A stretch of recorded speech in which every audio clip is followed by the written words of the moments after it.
بسم اللہ الرحمن الرحیم۔ السلام علیکم، میں منیر شاکر۔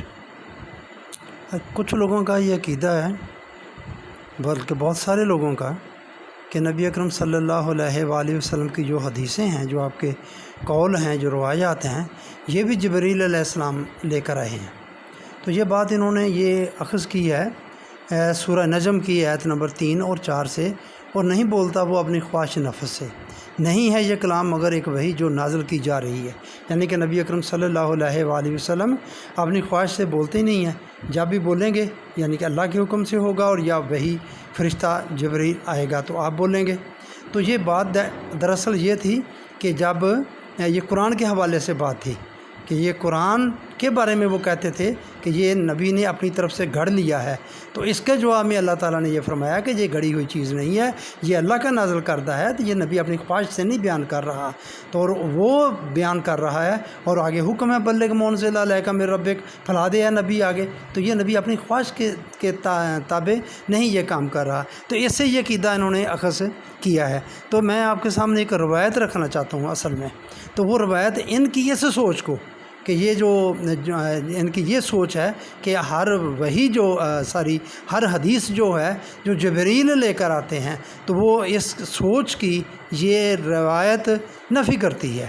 تو وہ میں عرض کر دیتا ہوں، یہ روایت بھی صحیح بخاری کی ہے، کوئی دوسری نہیں، جسے کہتے ہیں کہ اس میں تمام روایات وہ صحیح ہیں، جو اقوال ہیں نبی کریم صلی اللہ علیہ وآلہ وسلم کی طرف سے منسوب، تو وہ یقینی ہے کہ آپ کے ہی قول ہیں۔ سنیے جناب، یہ ہے حضرت ابو ہریرہ رضی اللہ عنہ نبی صلی اللہ علیہ وآلہ وسلم سے روایت کرتے ہیں کہ آپ صلی اللہ علیہ وآلہ وسلم نے فرمایا کہ ایک گروہ بنی اسرائیل کا کھو گیا، نہیں معلوم کیا ہوا۔ یہ وہی ہے جیسے ان کا عقیدہ ہے، اور جبریل لے کر آ رہے ہیں، کھو گیا معلوم نہیں کیا ہوا۔ میں خیال کرتا ہوں کہ یہ چوہے وہی ہیں کہ جب ان کے سامنے اونٹ کا دودھ رکھ دیا جاتا ہے تو وہ نہیں پیتے، اور جب ان کے سامنے بکریوں کا دودھ رکھا جاتا ہے تو وہ پی لیتے ہیں۔ یہ ہے صحیح بخاری جلد 2 مطبوعہ مکتبہ رحمانیہ لاہور، حدیث نمبر 532۔ یہ ہے میرے بھائیو بات کہ جبریل لے کر آئے ہیں، اور وہ نبی کریم صلی اللہ علیہ وآلہ وسلم فرما رہے ہیں کہ معلوم نہیں کہ ان کا کیا بنا، اور اندازہ ہے، سوچ ہے، خیال ہے کہ شاید وہ چوہے بن گئے ہیں، اور چوہے بن گئے ہیں۔ وہ اونٹ کا دودھ اس لیے نہیں پیتے کہ بنی اسرائیل میں اونٹ حرام سمجھا جاتا تھا، اس لیے وہ نہیں پیتے۔ یہاں بھی عقیدے کی خرابی ہے، میں بیان کرتا ہوں آپ کے سامنے۔ نبی صلی اللہ علیہ وآلہ وسلم کو بنی اسرائیل کے کھوئے ہوئے گروہ کا کیوں معلوم نہیں ہوا؟ کیونکہ نبی صلی اللہ علیہ وآلہ وسلم کے اقوال و افعال جبریل علیہ السلام ہی لے کر آتے تھے، یہ تو یہی کہتے ہیں نا، اور یقیناً وہ یہ اللہ تعالیٰ کے حکم سے، اللہ تعالیٰ کی طرف سے لے کر آتے تھے۔ نحل کی 50 نمبر آیت ہے، فرشتے وہی کرتے ہیں جو اللہ انہیں حکم کرتا ہے۔ تو میرے بھائیوں، یہ روایت بھی شرح و نقد کی سینکڑوں میزانوں پر تل کر اور 20 چھننیوں سے چھن کر یہ ہمارے پاس پہنچی ہے، تو آپ اس پر خود ہی غور فرما لیں۔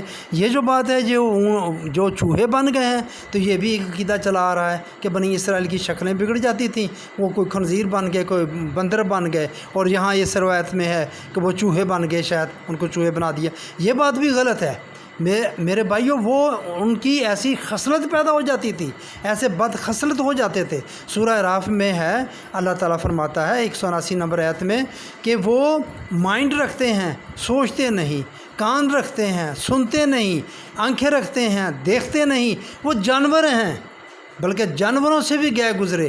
تو کیا کوئی ہمیں نظر آتے ہیں یہاں کہ کوئی جانور، یا جو اس وقت مخاطب تھی قوم، تو اس میں کوئی جانور بن گئے تھے وہ لوگ؟